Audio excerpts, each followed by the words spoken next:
Hello বন্ধুরা, আজকে আন্তর্জাতিক নারী দিবসে প্রথমে আমার মাকে সশ্রদ্ধ প্রণাম জানিয়ে ভিডিওটা তৈরি করছি। আচ্ছা বন্ধুরা, তোমরাই বলো, নারীরা কি তাদের যথাযথ সম্মান পান?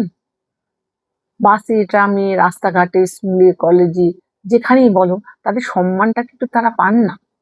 তারা তাদের সারাটা জীবন তারা সংসারের জন্য খেটে বা সবকিছু করে সম্মানটা পাচ্ছেন না। এদিকে দেখো, এই সামাজিক অর্থনৈতিক সব পরিকাঠামোর সঙ্গে তারা যুঝছেন, যুঝে যুঝে নিজেদের একটু সম্মানের জায়গা তৈরি করতে পারছেন না। আর কি আর করা যাবে? সেই প্রত্যেক নারীর উচিত কি বলো? প্রত্যেক নারীর উচিত নিজের স্বাবলম্বী হওয়া। স্বাবলম্বী হলে সম্মানটা কিছুটা, জানি না, কিছুটা হয়তো পাওয়া যায়। আর নারীদের তো নিজস্ব কোনো বাড়ি নেই।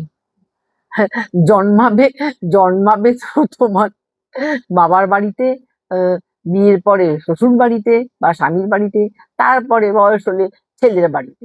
নিজস্ব বাড়িটা কোথায় রইলো? নিজস্ব বাড়িতে কিছুই রইলো না। দেখো, নারীদের মতো সহ্য শক্তি কিন্তু কারণ নেই।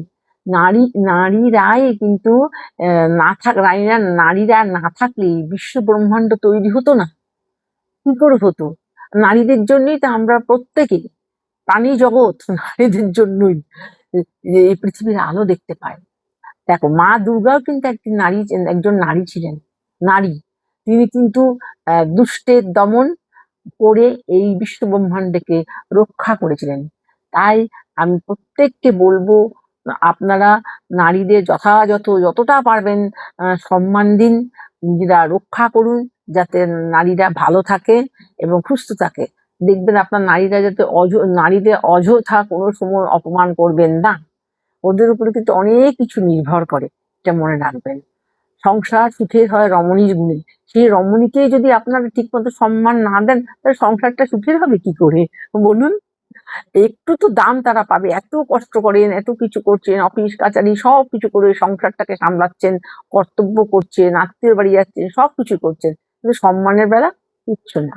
যাক, তোমাদেরকে এইটুকু কথা বলি আজকে আমি শেষ করলাম। টাটা।